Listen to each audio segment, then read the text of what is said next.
উৎসব মুখর পরিবেশ, নেচে গেয়ে চলে শ্রীকৃষ্ণের জন্মদিন উদযাপন। বর্ণিল রূপে সেজেছেন সনাতন ধর্মাবলম্বীরা। শিশু কিশোর থেকে শুরু করে বড়রাও সাজেন শ্রীকৃষ্ণ ও রাধা রূপে।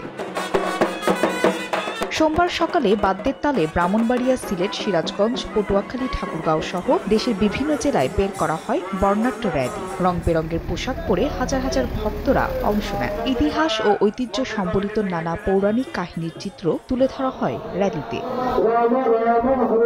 মন্দিরে মন্দিরে দেশ ও জাতির কল্যাণ কামনা করেন সনাতন ধর্মাবলম্বীরা। পাশাপাশি বৈষম্য বিরোধী ছাত্র আন্দোলন ও বন্যায় নিহতদের স্মরণেও হয় বিশেষ প্রার্থনা।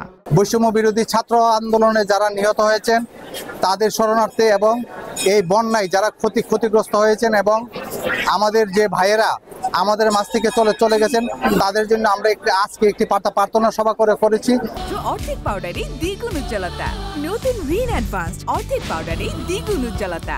বন্যার্তদের সহযোগিতায় পাশে থাকারও কথা জানান সনাতন ধর্মাবলম্বীরা।